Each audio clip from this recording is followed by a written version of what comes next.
Okay, hi everyone. हम लोग same series को कंटिन्यू कर रहे हैं। University previous year question AKU का सॉल्व कर रहे हैं, TOC का, है ना। तो यहाँ पर देखिए, आपका लास्ट में भी हमने क्लोजर प्रॉपर्टी और कॉन्काटिनेशन प्रॉपर्टी को, यूनियन और concatenation property context free language का प्रूफ किया कि अगर कोई दो लैंग्वेज हमारा कॉन्टेक्स्ट फ्री लैंग्वेज है तो उसका यूनियन भी क्या होगा, कॉन्टेक्स्ट फ्री लैंग्वेज होगा। इसके जस्ट पहले वाले वीडियो में आपने देखा।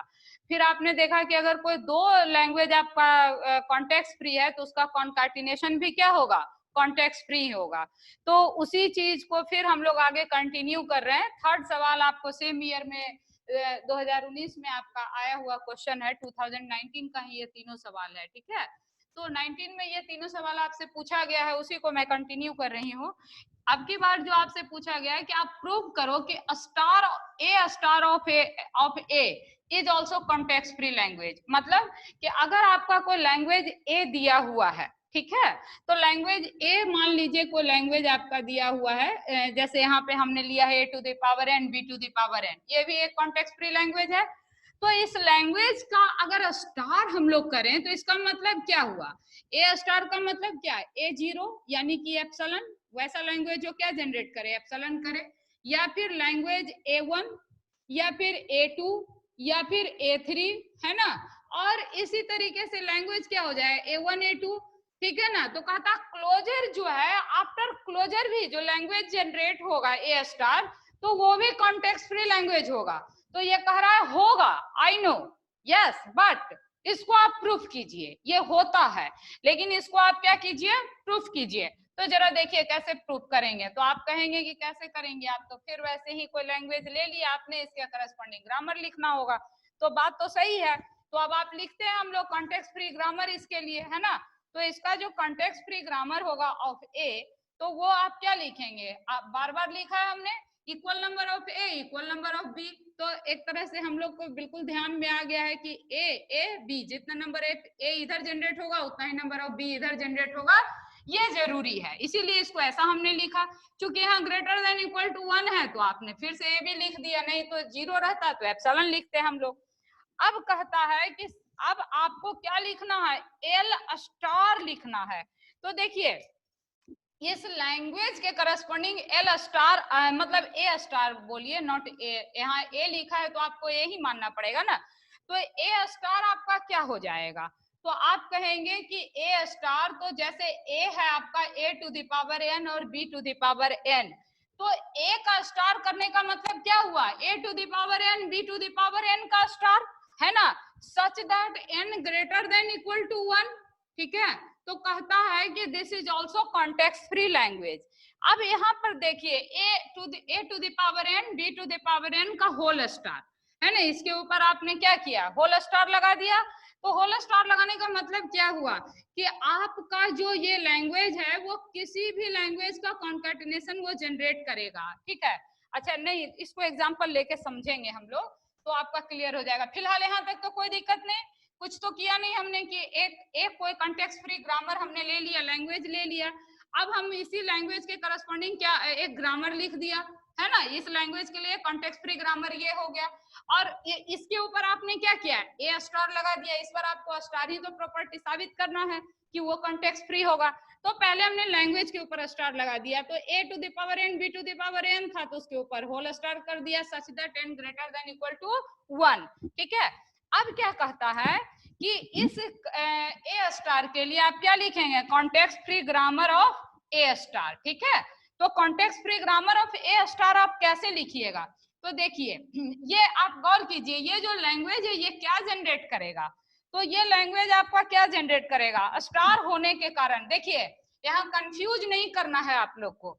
देखिए, n greater than equal to 1 का मतलब क्या है, n की वैल्यू जो है वो 1 से शुरू होगा, लेकिन स्टार का मतलब क्या होता है कि this can generate epsilon also, that is why you will put here epsilon, s डेराइव्स epsilon.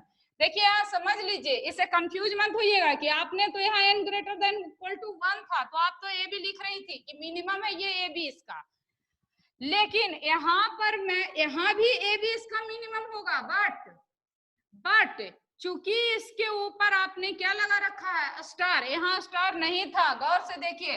तो स्टार जो होता है वो क्या होता है, उसमें तो एप्सिलॉन इनहेरेंट है।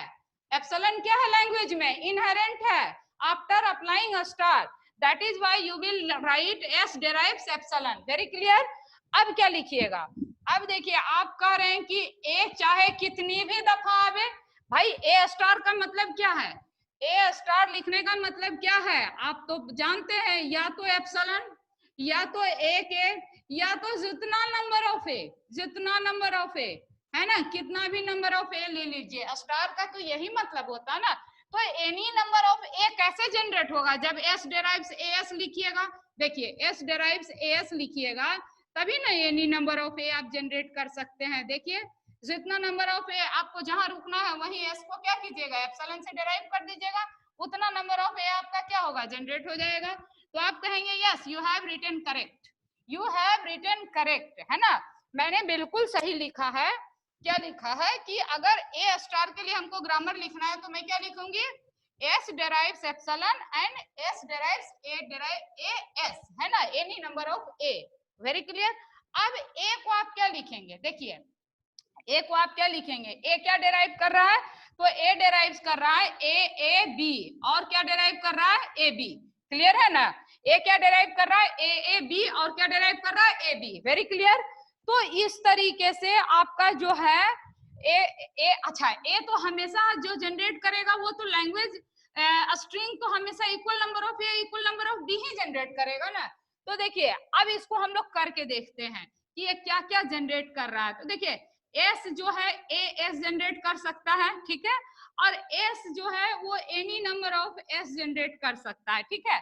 और ए क्या कर सकता है, देखिए ए क्या जनरेट कर सकता है, ए बी, ठीक है, और ये ए को ए बी जनरेट कर सकते हैं, और फिर ए से क्या कर सकते हैं, ए बी, ठीक है, फिर इसी को करिए ए बी, ठीक है, और ए को भी आप क्या करिएगा, ए बी कर दीजिए, ठीक है। तो जरा गौर से देखिए, और एस को एप्सिलॉन कर देते हैं, ठीक ना।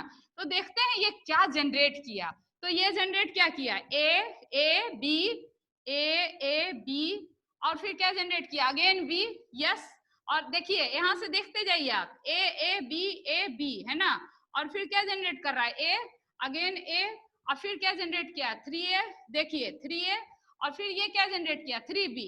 ओ गुड, मजा आ गया। ये देखिए मजा आया कि नहीं, ये जो है equal number of A equal number of B, equal number of A equal number of B. तो आपका एक लैंग्वेज ये हुआ, दूसरा लैंग्वेज ये हुआ, सही बात है कि नहीं है। तो जब आप ए स्टार कर रहे हैं तो देखिए डबल ए का भी और डबल बी का कॉम्बिनेशन आप जनरेट कर सकते हैं, ट्रिपल ए का ट्रिपल बी का कॉम्बिनेशन इस तरीके से जनरेट कर सकते हैं, सिंगल ए सिंगल बी का जनरेशन जनरेट कर सकते हैं, 4a, मतलब कितना भी इक्वल नंबर ऑफ ए और बी का जनरेशन आप कर रहे हैं। तो आप कहेंगे आप क्या कर रही है, यहाँ तो equal number of A equal number of B था ही, लेकिन देखिए कॉन्कैटिनेशन में और इसमें फर्क है। इसमें क्या था, इसमें या तो एक ही कोई जनरेट हो रहा था ना, अगर एन की वैल्यू क्या हो, एन की वैल्यू सपोज 2 ले लिया आपने, तो ये क्या जनरेट करता है, ए बी बी, इसके आगे ये जनरेट करेगा क्या, नहीं ना। या एन की वैल्यू अगर आपने क्या किया 3 ले लिया, तो ये क्या जनरेट करेगा, 3a 3b, है कि नहीं। लेकिन जब आप स्टार लगा दिए तो स्टार क्या कर रहा है, देखिए कोई से भी लैंग्वेज को सिंगल जनरेट कर सकता है और एनी कॉम्बिनेशन ऑफ लैंग्वेज, यही ना था स्टार का मतलब। तो देखिए इन दोनों को कंबाइन करके ये एक नया लैंग्वेज बना दिया, जो कि इसका पावर नहीं था। ये ए से आप ऐसा कतई नहीं जनरेट कर सकते हैं। आप ये जो जनरेट किया है आपने किससे जनरेट किया है, ए स्टार से, तो बिल्कुल सही है कि नहीं। अब यहाँ पर आप देखिए, अब ये सबको मैं मिटा देती हूँ। तो अब आप देख रहे हैं कि जो ए स्टार से जो लैंग्वेज आपका जनरेट हुआ है that is also context free language. आप देखिए ना, ये यहाँ से यहाँ तक ए स्टार का लैंग्वेज हुआ कि नहीं। तो S derives epsilon, S derives S, A derives A B and A B, बिल्कुल 100% ये क्या है, कॉन्टेक्स्ट फ्री लैंग्वेज है। इसको कॉन्टेक्स्ट फ्री ग्रामर हम लोग लिखेंगे, समझ में आई बात। तो आप क्या कह रहे हैं कि आपने प्रूफ किया कि अगर कोई ए जो है वो कॉन्टेक्स्ट फ्री लैंग्वेज है, उसके करस्पॉन्डिंग मेरे पास कॉन्टेक्स्ट फ्री ग्रामर है, लिख लिया हमने लैंग्वेज से, तो ए स्टार भी जो होगा वो भी क्या होगा, कॉन्टेक्स्ट फ्री ग्रामर। क्यों, तो ए स्टार पहले हमने लैंग्वेज पर स्टार लगा दिया, तो होल स्टार कर दिया, फिर ए स्टार के लिए हमने ग्रामर लिखा। यहाँ कंफ्यूज नहीं करना है, greater than equal to N से ये एप्सिलॉन लिखा मैंने इस स्टार के कारण। फिर क्या किया हमने, ए एस हमने लिखा। एस का मतलब क्या है कि ये जो लैंग्वेज है ये कितनी दफा भी क्या हो सकता है, रिपीट हो सकता है ना। तो इसीलिए आपने यहाँ क्या लिखा है, ए एस, और जहां ए क्या होगा, ए बी और ए बी, है ना, ए बी, है ना, equal number of A equal number of B. और ये जो लैंग्वेज है ये कितनी दफा क्या हो सकता है, जनरेट हो सकता है, इसीलिए नहीं, S डेराइव्स A S, S डेराइव्स A S, है ना, कोई भी कॉम्बिनेशन इसका आ सकता है। तो इस तरीके से आपने ये प्रूफ कर दिया कि जो लैंग्वेज होता है ये क्या होता है, ये आपका स्टार जो क्लोजर प्रॉपर्टी है किसी लैंग्वेज के ऊपर, अगर आप कॉन्टेक्स्ट फ्री लैंग्वेज के ऊपर कोई क्लोजर प्रॉपर्टी उस पर आप अप्लाई करते हैं तो वो भी लैंग्वेज जो होता है वो क्या होता है, कॉन्टेक्स्ट फ्री लैंग्वेज ही होता है। ठीक है, तो इट्स वेरी क्लियर। फिर हम लोग नेक्स्ट प्रश्न के साथ अगले वीडियो में मिलेंगे। Okay, thank you.